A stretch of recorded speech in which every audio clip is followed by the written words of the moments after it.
আসসালামু আলাইকুম গাইস, কেমন আছেন? আশা করি আল্লাহর অশেষ রহমতে ভালো আছেন।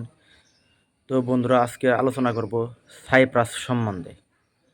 আপনারা যারা সাইপ্রাসে ওয়ার্ক পারমিট বিষয়ে আসতে চান, তাদের বিষয়ে আমি কিছু আলোচনা করব। যে সাইপ্রাস মূলত দুই ভাগে বিভক্ত। একটা হলো তুর্কি সাইপ্রাস, আরেকটি হলো গ্রিস সাইপ্রাস।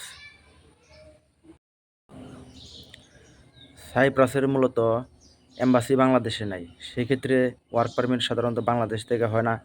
সেই ক্ষেত্রে দালালরা এটা কি কাজ করে আসুন একটু আলোচনা করি। এখানে সাধারণত দালালরা বা এজেন্ট যারা ওয়ার্ক পারমিটের বিষয়ে কাজ করে, অনেক এজেন্ট আছে আপনাদের সরাসরি ট্যুরিস্ট বিষয় বা এন্ট্রি বিষয় ওখানে নিয়ে যায়, কিন্তু ওখানে নিয়ে কোনো কাজ ধরিয়ে দেয় না। সেক্ষেত্রে কিন্তু আপনারা একটা ভোগান্তির মধ্যে থাকেন। তো বন্ধুরা, যারা সাইপ্রাস অবশ্যই যাইবেন, তাদের বিষয়ে একটা কথা বলতে চাই। তারা যেন এজেন্টের বা দালালদের কাছে রিকোয়েস্ট করবেন আপনারা যেন কোম্পানি বিষয়ে যান। কিন্তু কোম্পানি বিষয়ে গেলে আপনাদের কোনো সমস্যা হবে না, আমি মনে করি। হ্যাঁ, ওনাদের সাথে চুক্তি করবেন যে আমাদের কোম্পানি বিষয় নেন। কিন্তু কোম্পানি বিষয়ে গেলে আপনাদের একটা সুবিধা হলো কি, যে আপনারা এখান থেকে সাইপ্রাস যাবেন, সাইপ্রাস এয়ারপোর্ট থেকে কিন্তু আপনাদের ওই কোম্পানির লোক এসে রিসিভ করবে। ওই তার 1 দিন বা 2 দিন বা সর্বোচ্চ 3 দিন পরে আপনাদের কাজে লাগিয়ে দিবে। আর যদি এন্ট্রি বিষয়ে যান, তাহলে কিন্তু আপনাদের ওই দালালের কোনো একজন লোক রিসিভ করবে, ওই দালালের বাসায় রেখে আহ, প্রায় 15-20 দিন রাখবে আর কি। যদি আর কি ভিসা করাইতে পারে তাহলে আপনি বৈধ, আর যদি ভিসা না করাইতে পারে সেক্ষেত্রে কিন্তু আপনি অবৈধ। আর যারা অবৈধ বর্তমানে আছে তাদের ক্ষেত্রে কিন্তু অনেক কড়াকড়ি একটা নিয়ম চলতেছে। বর্তমানে পুলিশ ধরতে পারলে সেক্ষেত্রে কিন্তু তাদের বাংলাদেশে রিটার্ন করতেছে।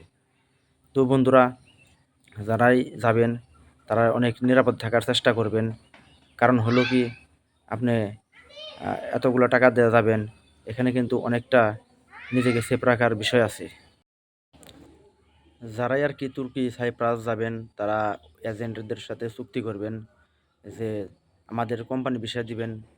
কারণ কোম্পানি বিষয়ে না গেলে বুঝলেনই তো কী সমস্যা হইতে পারে। যে পুলিশের একটা ঝামেলা, বেতনেরও একটা সমস্যা আছে। যে আপনার বর্তমান বেতন হলো 29,640 লিরা, যা বাংলাদেশি টাকায় বর্তমানে প্রায় 1,07,08,000 টাকার মতো আসে। আর যারা কোম্পানি বিষয়ে যাবেন তারা কিন্তু আশা করি পুরোপুরি টাকাটাই বেতন হিসেবে পাইবেন। কিন্তু কিছু কিছু কোম্পানি আছে সেক্ষেত্রে আপনাদের কিছু কম দিতে পারে। আর কিছু কিছু কোম্পানি আছে আপনাদের পুরো টাকাটাই দিয়ে দিবে। আর যদি আপনি এন্ট্রি বিষয়ে যান, সেক্ষেত্রে আপনারা প্রথমে কি করবে, দালাল এখান থেকে আপনাদের দুবাই বা কুয়েত যেখানে হোক একটা ট্রানজিট করবে, ট্যুরিস্ট বিষয়ে আর কি নিয়ে যাবে। সেখান থেকে আপনাদের তুর্কি ইস্তানবুল নিয়ে যাবে। আবার সেখান থেকে আপনাদের নর্থ সাইপ্রাস, যেটাকে আমরা আর কি তুর্কি সাইপ্রাস নামে চিনি, সেখানে আপনাদের নিয়ে যাবে। ওই সেখানে নিয়ে ওই যে বললাম একটুখানি আগেই, এই যে রুমে দালালদের বাসায় 15-20 দিন রেখে দিবে।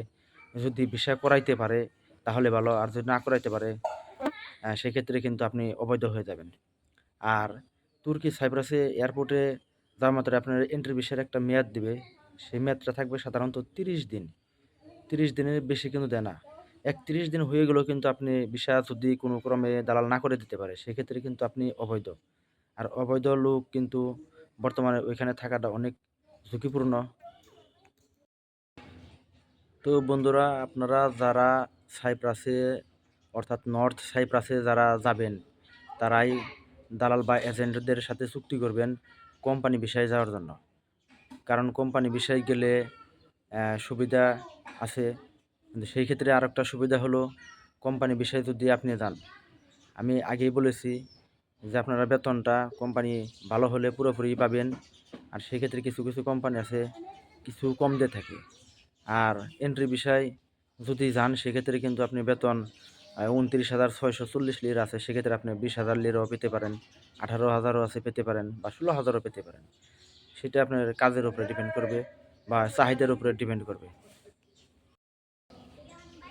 আরেকটা বিষয় হলো, নর্থ সাইপ্রাসে যারা থাকে ওয়ার্ক পারমিট বিষয়, তাদের কিন্তু সরকারকে শিগর্তা দিতে হয়। শিগর্তা বলতে আসলে কি, ওই দেশের সরকারের ট্যাক্স দিতে হয়। এটা আগে ছিল সাধারণত 3,000 লিরা, কিন্তু এখন কিন্তু হইতে পারে সেটা হয়তোবা ৬,০০০ বা ৫,০০০ লিরা হইতে পারে সেটা। আর কোম্পানি বিষয় গেলে সেটা আপনার সুবিধা হবে কি, সেইটাই কিন্তু কোম্পানি আপনার দিয়ে দিবে, বহন করবে। আর আপনি যদি দালালদের মাধ্যমে টুরিস্ট ভিসায় যান, সেক্ষেত্রে কিন্তু আপনার নিজের বহন করতে হবে। সেক্ষেত্রে যদি আপনি ২০,০০০ লিরা বা ১৮,০০০ লিরা স্যালারি পান, সেই ক্ষেত্রে যদি আপনার ৫,০০০ লিরা ওই দেশের সরকারের দিতে হয়, তাহলে কিন্তু আপনার কাছে টাকা থাকতেছে না। আর তারপরে থাকা বা খাওয়ার একটা খরচ আছে। আর কোম্পানি বিষয়ে গেলে কিন্তু আপনার মাস্ট বি থাকা বা খাওয়া যেকোনো একটা কোম্পানি দিয়ে দিবে। হয়তোবা খাওয়ার খরচ দিতে পারে বা থাকার খরচটা দিতে পারে। কিন্তু যারা হোটেল বিষয়ে যায় এরা সাধারণত কিন্তু কোম্পানি বিষয়ে যারা আছে এরা কিন্তু খাওয়াটা কমপক্ষে ২ বার পায়। আর থাকারটা তো হোটেল দিয়েই থাকে, কোম্পানি দিয়েই থাকে। সেক্ষেত্রে তাদের কিন্তু একটা এক্সট্রা সুবিধা আছে। আর এরা কিন্তু তৃপ্ত পায়। এটা কিন্তু অনেক একটা ভালো পজিশন। যাই হোক বন্ধুরা, যে আজকে যে বিষয়টা আলোচনা করলাম, যদি কিছু জানার থাকে কমেন্ট বক্সে কমেন্ট করবেন। আর আমার চ্যানেলটি দয়া করে সাবস্ক্রাইব করবেন এবং শেয়ার করবেন। ভালো থাকবেন বন্ধুরা।